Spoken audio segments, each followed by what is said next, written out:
I think many of us have no doubts at all that, of course, that it was a murder. And given now what we know about the poison that was used, I think it definitely points to the Russian government, the Russian authorities, that this is not the sort of thing that you find or can buy from your local chemist, for example. So I think that this is incontrovertible proof that Navalny was murdered on the orders of the Russian government using a very unusual and very lethal poison. Now, I can tell you that just before we came on air, the UK and other allies have claimed that Russian opposition leader Alexei Navalny died in prison after being poisoned with a deadly toxin found in Ecuadorian dart frogs. They added that the barbaric act could only have been carried out by Vladimir Putin's forces. Joining us now to discuss is Stephen Dalziel. He's the Russian specialist and co-translator of the book Navalny. Stephen, good afternoon. Thanks for giving us your time. Good afternoon. It's DL. Stephen DL. Apologies for that, Stephen. Can you tell us what the announcement was just now? We just heard just before we came on air, but what did we hear today? We heard from a press conference held at the Munich Security Conference, and Yulia Navalnaya, Navalny's widow, and Yvette Cooper, our own foreign secretary, were both speaking. And they say that evidence has now come to light after the poisoning of Navalny almost exactly 2 years ago. It'll be 2 years on Monday, the 16th of February, which say that this toxic poison from Ecuadorian dart frogs, I believe it's called epibatidine, and that this was used. Now, this is something that you don't find it in Russia, you would find it in Ecuador, but it's the sort of thing that would be found by a Russian government, which has already, we know, used polonium to poison Alexander Litvinenko in London in 2006, which used Novichok to poison the Skripals in 2018 in Salisbury. So the idea that Russia has got its hand on a rare toxin, a rare poison, and use this to poison Navalny. This is what his widow and our foreign secretary are saying.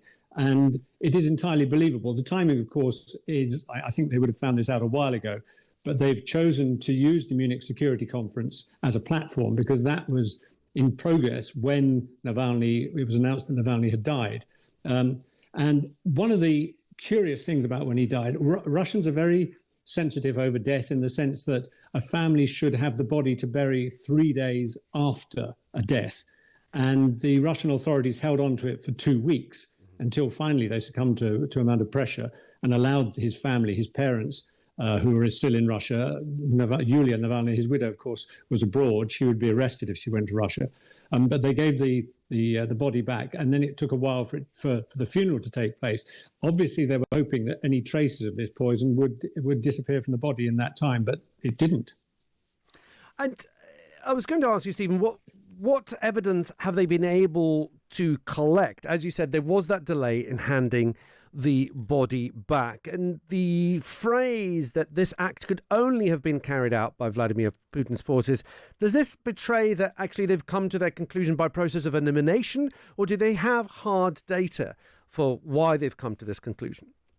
I would suggest that because it's not only Yulia who's announcing it, but also our own Foreign Secretary, Yvette Cooper, that suggests there is very strong evidence. We do, of course, have a very strong and influential chemical weapons facility at Porton Down, not to make chemical weapons, but to assess various chemicals. And they were the ones, for example, in 2018, who ascertained that it was Novichok that was used to poison the Skripals.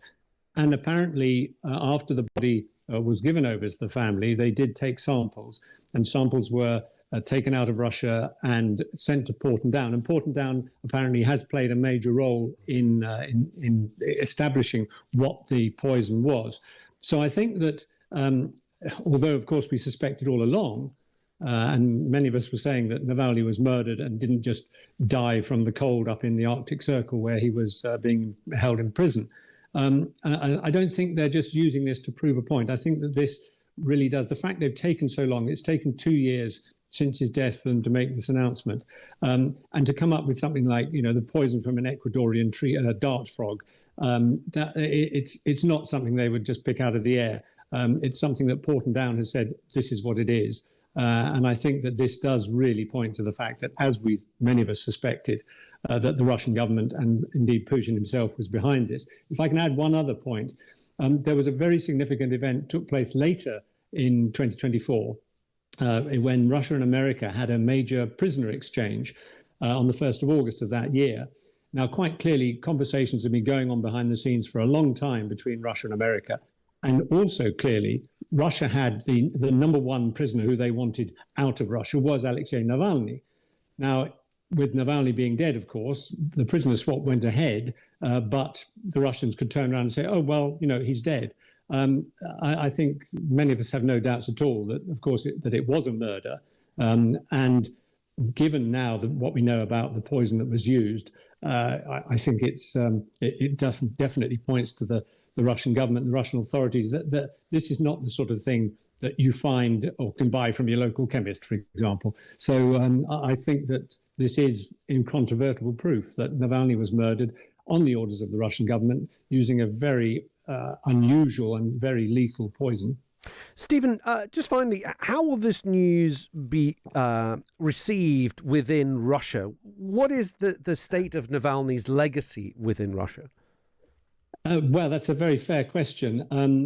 It seems that the Russian opposition really was effectively, if you'll forgive the pun, but beheaded when Navalny was killed. There's been very little chance for Russian opposition members in Russia itself to get together because, of course, any sign of dissent, any sign of opposition to the war in Ukraine, and people have been imprisoned. Millions of Russians have fled the country. It's been a real brain drain apart from anything else. So it will only be those really who have a VPN who can actually listen to Western or foreign media who will really get the true facts behind this. I'm sure it won't be reported in detail by the Russian media. And indeed, in recent weeks and indeed days, Russia has been clamping down more and more on media. It's now very difficult, indeed, without a VPN, impossible to use WhatsApp or even Telegram, which is actually a Russian-invented messaging service. So the news will be limited in Russia, but those who have been wanting to find out Western news anyway and more truth about what's happening in Russia, they will know. But it's unlikely to have an earthquake effect in Russia because of the limits on the media and the fact that many Russians simply cannot get hold of information freely. Stephen, thank you for giving us your time. Really good to speak. Thank you. Stephen Dalziel, the Russian specialist and co-translator of Navalny, the book.